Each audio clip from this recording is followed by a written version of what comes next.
अस्सलामुअलैकुम रहमतुल्लाहि बरकातहू। मैं मोहम्मद अयूब। मैं लोकतांत्रिक व्यवस्था पे बात करता हूँ। हमारे लोकतंत्र पे क्या क्या खामियां हैं और क्या क्या होना चाहिए उस पे मैं बात करता हूँ। आज मैं लोकसभा, राज्यसभा और विधानसभा मेंबर के ऊपर कुछ बात करूंगा, इसलिए कि मैं देख रहा हूँ काफी अरसों से ये चल रहा है। ये लोकतंत्र के लिए सही नहीं है। क्यों सही नहीं है? कि पब्लिक जो पसंद करती है उसको वोट देती है, चाहे वो जिस पार्टी से हो। पार्टी का कोई कैद नहीं है। बहुत सारी पार्टी है हमारे देश में। उस पार्टी में से लोग चुनते हैं अपने एमएलए को, लोग चुनते हैं अपने एमपी को, और चुनने के बाद उन पर भरोसा रहता है उस पब्लिक का, उस क्षेत्र के पब्लिक का, कि ये जाके हमारा बात करेंगे, ये हमारे क्षेत्र का काम करेंगे, ये हमारे क्षेत्र के लिए आवाज उठाएंगे। और इसलिए वो अपना मोहर डाल देते हैं उस पार्टी के ऊपर, उस एमपी के ऊपर। लेकिन ये जो लोकतंत्र में एक तरह से ये लूट तंत्र है। लूट तंत्र विधायक का है, लूट तंत्र एमपी का है, लूट तंत्र राज्यसभा मेंबर का है। ये सही नहीं है। क्यों सही नहीं है? क्योंकि ऐसे में क्या होगा कि जो आदमी जब चाहेगा तब किसी भी पार्टी को तोड़ ताड़ करके, किसी भी एमएलए को खरीद करके, किसी भी राज्यसभा मेंबर को खरीद करके वो अपना पार्टी को डेवलप कर लेंगे, वो अपने पार्टी को स्ट्रांग कर लेंगे, या सरकार को बना लेंगे, या सरकार को स्ट्रांग कर लेंगे। ये सही नहीं है।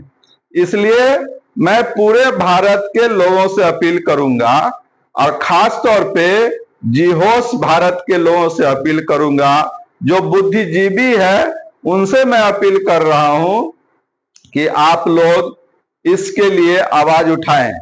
जो भी एमएलए या जो भी एमपी या जो भी राज्यसभा मेंबर बनेंगे, उनको पूरी की पूरी कार्यकाल पूरा करना है। 5 साल के लिए हमारे यहाँ विधानसभा के मेंबर चुने जाते हैं, 5 साल के लिए हमारे यहाँ एमपी चुने जाते हैं, मेंबर ऑफ पार्लियामेंट, और 6 साल के लिए राज्यसभा मेंबर चुनाते हैं। तो इसीलिए उनको पूरा का पूरा 6 साल, पूरा का पूरा 5 साल, अब पूरा का पूरा 5 साल विधानसभा के जो मेंबर है उनको पूरा करनी चाहिए। अगर इसमें वो पूरा नहीं कर पाते हैं तो पार्लियामेंट से उनको निष्कासित करना चाहिए और उनका सदस्यता को रद्द करनी चाहिए। उसके एवज में फिर उस क्षेत्र से दूसरा आदमी खड़ा होगा, दूसरे आदमी को लोग जिताएंगे। हमारे देश में यह कानून है कि मान लीजिए कोई विधानसभा में किसी की मृत्यु हो गई, तो उस मृत्यु पे दूसरा एमएलए को खड़ा किया जाता है, और वो फिर दूसरे एमएलए और सब पार्टी भी खड़ा करते हैं। जिसको लोग चुनता है, जिस पार्टी के कैंडिडेट को चुनता है, वो पार्टी जीतती है। इसी तरह से जो भी पार्लियामेंट मेंबर बिक गए या डर गए या मतलब पैसा बनाने के चक्कर में किसी पार्टी में चले गए, उनका सदस्य रद्द होनी चाहिए। और ये बुद्धिजीवी लोगों से होगा। और ये जो संविधान में बैठे हुए लोग हैं, जो भारत से मोहब्बत करते हैं, भारत के लोकतंत्र से मोहब्बत करते हैं, उन लोगों से होगा।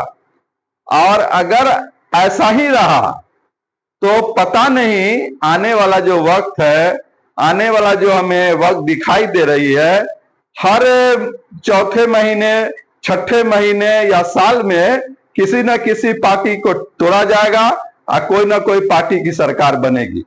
इसलिए प्लीज मैं आप तमाम भारतवासी से, खास तौर पे भारत के बुद्धिमान लोगों से, बुद्धिजीवी लोगों से अपील करता हूं कि इसके लिए आप लोग आवाज उठाएं। इसके लिए आप लोग आवाज उठाएं और आवाज उठा करके इस कानून को नाफिज कराएं कि ऐसा नहीं होगा। जिस पार्टी का एमएलए हो, जिस पार्टी का एमपी हो, जिस पार्टी का राज्यसभा मेंबर है, उनको पूरा का पूरा कार्यकाल मुकम्मल करना है। उसके बाद फिर किसी दूसरे पार्टी में वो जाए, किसी दूसरे पार्टी से वो लड़े, कोई दिक्कत नहीं, लेकिन बीच में नहीं लड़ना है, बीच में नहीं तोड़ना है। इसके लिए आवाज उठनी चाहिए, इसके लिए स्ट्रॉन्ग कानून बननी चाहिए, नहीं तो भारत चकनाचूर हो रहा है और चकनाचूर हो जाएगा। इसलिए मैं छोटा सा आज से अपील करता हूं, और खास तौर पे मैं एक गुजारिश भी आपसे करूंगा कि मेरा चैनल MDIU ऑफिशियल यूट्यूब पे है, और फेसबुक को लाइक करें, उस पे जो है मेरी बात भारत के जनता के साथ है। इसको आप लोग लाइक करें, सब्सक्राइब करें और शेयर भी करें। आज के लिए इतना ही। जय हिंद, जय भारत।